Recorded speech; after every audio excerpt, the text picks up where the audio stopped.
नमस्कार दोस्तों, मैं एक बार फिर हाजिर हूँ एसपीटी न्यूज की खास खबरों के साथ। पेश आज 13 अक्टूबर 2025 सोमवार शाम 7:15 राजस्थान के विभिन्न शहरों की 15 बड़ी खबरें। केंद्रीय गृह मंत्री अमित शाह आज सोमवार को Jaipur exhibition and convention centre में 3 नए आपराधिक कानून पर आयोजित राज्य स्तरीय प्रदर्शनी का उद्घाटन किया। अमित शाह जयपुर से देश की जनता और किसानों को मैसेज दिया। उन्होंने देश को आत्मनिर्भर बनाने का आह्वान किया। अमित शाह ने दीपावली पर स्वदेशी सामानों की खरीद पर तरजीह देने की बात की। साथ ही उन्होंने किसानों से आह्वान किया कि दलहन के क्षेत्र में देश को आत्मनिर्भर बनाने के लिए दालों का उत्पादन बढ़ाएं। शाह ने कहा कि दीपावली पर स्वदेशी का प्रण लेना है। इस अवसर पर शाह ने कहा कि आज का यह कार्यक्रम विकास और न्याय दोनों का समन्वय है। उन्होंने कहा कि प्रधानमंत्री नरेंद्र मोदी के नेतृत्व में देश की न्याय व्यवस्था में आमूलचूल परिवर्तन हो रहा है। इन तीनों कानूनों के माध्यम से आम नागरिकों की न्याय तंत्र तक तेजी से, सुलभ और पारदर्शी रूप से पहुंच सुनिश्चित होगी। कांग्रेस संसद और लोकसभा में विपक्ष के नेता राहुल गांधी द्वारा लगाए गए वोट चोरी के आरोपों की जांच के लिए दायर एक जनहित याचिका को सुप्रीम कोर्ट ने खारिज कर दिया है। कोर्ट ने साफ कर दिया है कि ऐसे मामलों की जांच करना न्यायपालिका का नहीं बल्कि ईसीआई का अधिकार क्षेत्र है। अधिवक्ता रोहित पांडे ने एक जनहित याचिका दाखिल की थी। इस याचिका में सुप्रीम कोर्ट से आग्रह किया गया था कि वह पिछले लोकसभा चुनाव के दौरान राहुल गांधी द्वारा दिए गए बयानों, जिसमें उन्होंने वोट चोरी का आरोप लगाया था, की जांच के लिए एक विशेष दल गठित करने का निर्देश दे। सरकार ने राजस्थान में 3 लाख से ज्यादा लोगों की सामाजिक सुरक्षा पेंशन भुगतान को रोक दिया है। सामाजिक न्याय और अधिकारिता विभाग ने 24,000 से ज्यादा सालाना बिजली बिल भरने वाले 3,02,000 पेंशन लाभार्थियों को नोटिस जारी कर उनकी आय की गहराई से जांच करवाने के आदेश दिए हैं। सामाजिक न्याय और अधिकारिता विभाग के प्रमुख सचिव आशीष मोदी ने सभी जिलों को चिट्ठी भेजकर 24,000 से ज्यादा सालाना बिल भरने वाले पेंशनर्स की आय की नए सिरे से जांच करने और तब तक पेंशन रोकने के आदेश दिए हैं। अब इन पेंशनर्स को नोटिस जारी करने की तैयारी है। अजमेर के जीएलएन हॉस्पिटल में की ओपीडी में आज सोमवार सुबह 13 अक्टूबर को अचानक आग लग गई, जिसके बाद हड़कंप मच गया। आग हॉस्पिटल की ओपीडी के बाहर वाले काउंटर के हिस्से में लगी थी। आग लगने के कुछ ही देर के बाद अंदर घना धुआं फैल गया और लोगों में अफरा तफरी मच गई। बताया जा रहा है कि विद्युत पैनल में शॉर्ट सर्किट के कारण आग लगी। जोधपुर में 27 साल पुराने फर्जीवाड़े के मामले में आखिरकार पुलिस को बड़ी सफलता मिली है। उदय मंदिर थाना पुलिस ने 1998 में हुई सेना भर्ती में फर्जी दस्तावेजों के सहारे नौकरी पाने वाले आरोपी इंद्रजीत कुशवाहा को हरियाणा के गुड़गांव से गिरफ्तार किया है। यह वही मामला है जिसमें आरोपी पिछले करीब 3 दशकों से पुलिस की पकड़ से बाहर था। पुलिस के अनुसार साल 1998 में तत्कालीन जिला मजिस्ट्रेट की ओर से उदय मंदिर थाने में रिपोर्ट दर्ज करवाई गई थी।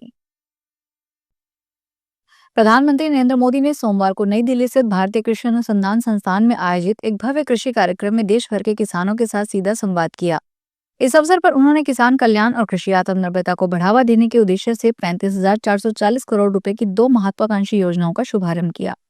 इस कार्यक्रम में कृषि, पशुपालन और मत्स्य पालन जैसे क्षेत्रों में अभूतपूर्व सफलता हासिल करने वाले किसानों ने अपने अनुभव साझा किए। प्रधानमंत्री मोदी ने कृषि क्षेत्र को मजबूत बनाने के लिए 2 प्रमुख योजनाओं, प्रधानमंत्री धन धान्य कृषि योजना और दलहन में आत्मनिर्भर मिशन की घोषणा की। भारत ने अपनी पासपोर्ट सेवा में एक बड़ा कदम उठाते हुए आधिकारिक तौर पर ई पासपोर्ट जारी करना शुरू कर दिया है। इसे पारंपरिक पासपोर्ट का एक आधुनिक और सुरक्षित संस्करण माना जा रहा है, जो अंतर्राष्ट्रीय यात्रा को सरल और तेजी से संभव बनाएगा। इस नए पासपोर्ट में परंपरागत फिजिकल सुरक्षा के साथ डिजिटल तकनीक का भी समावेश किया गया है। पासपोर्ट के अंदर रेडियो फ्रिक्वेंसी आइडेंटिफिकेशन चिप और एंटीना लगाए गए हैं, जिससे उपयोगकर्ता की व्यक्तिगत और बायोमेट्रिक जानकारी जैसे fingerprint, iris scan, digital photo, नाम और पासपोर्ट नंबर सुरक्षित तरीके से एन्क्रिप्टेड फॉर्म में स्टोर होती है। राजस्थान हाईकोर्ट की जोधपुर पीठ ने आयकर विभाग द्वारा जारी धारा 148 के तहत रीअसेसमेंट नोटिस और धारा 147 के तहत पारित असेसमेंट आदेश को खारिज कर दिया है। जस्टिस डॉक्टर पुष्पेंद्र सिंह भाटी और जस्टिस अनूप सिंघवी की खंडपीठ ने 10 अक्टूबर को जोधपुर निवासी मनोज कुमार जैन की रिट याचिका पर सुनवाई करते हुए यह फैसला सुनाया है। कोर्ट ने विभाग द्वारा जारी 13 मार्च 2025 को जारी नोटिस और 11 सितंबर 2025 को पारित असेसमेंट आदेश को रद्द कर दिया।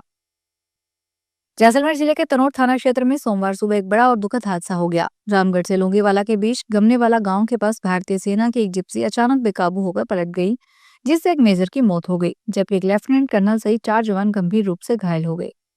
जानकारी के मुताबिक सेना के 5 अधिकारी एक जिप्सी में सवार होकर लोंगेवाला की ओर जा रहे थे। गमनेवाला गांव के पास मोड़ पर जिप्सी अचानक बेकाबू होकर पलट गई। इस दर्दनाक हादसे में मेजर टीएसटी भारद्वाज गंभीर रूप से घायल हो गए। अलवर में शेयर मार्केट में मुनाफे का झांसा देकर 70 साल के बुजुर्ग से 49,50,000 की ठगी करने का मामला सामने आया है। इस संबंध में स्कीम 4 निवासी अवधेश पुत्र बाबूलाल गुप्ता ने कोतवाली थाने में मामला दर्ज करवाया है। साइबर थाना एसएचओ राजपाल ने बताया कि अवधेश का ससुराल अहमदाबाद में है। वहां उनकी पवन भाई नामक एक व्यक्ति से मुलाकात हुई। पवन ने अच्छे मुनाफे का झांसा देकर शेयर मार्केट से पैसा लगने के लिए कहा है।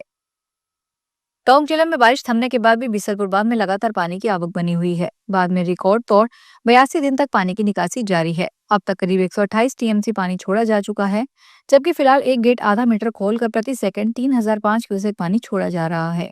इसी गति से पानी की आवक बनी रही तो भी करीब सप्ताह भर तक पानी निकासी जारी रह सकती है। उदयपुर संभाग में खनन क्षेत्र तेजी से विकसित हो रहा है और सोने, तांबे, सीसा, जस्ता की खोज और उत्पादन के ये नए अवसर खुलने जा रहे हैं।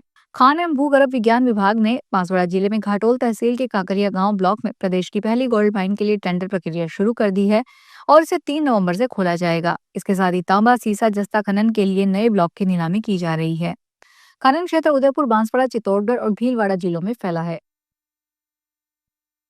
चुनाव आयोग ने बिहार में विधानसभा चुनाव के दूसरे चरण की 122 सीटों और 7 अन्य राज्यों और केंद्र शासित प्रदेशों की 8 सीटों के लिए सोमवार को अधिसूचना जारी कर दी है।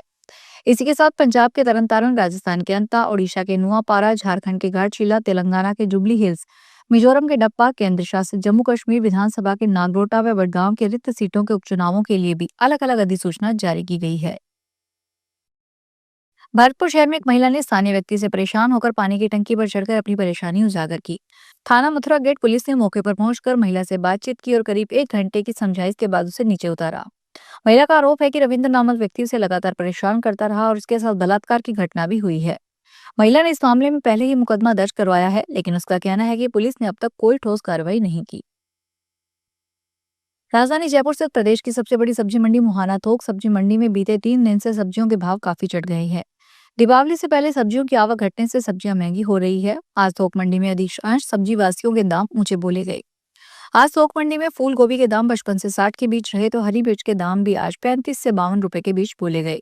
इनके अलावा आज टमाटर के दाम आज ऊपर रहे। आज टमाटर थोक मंडी में 18 से 25 रुपए के बीच बिका। फिलहाल इस बुलेटिन में इतना ही, फिर हाजिर होंगे बड़ी खबरों के साथ।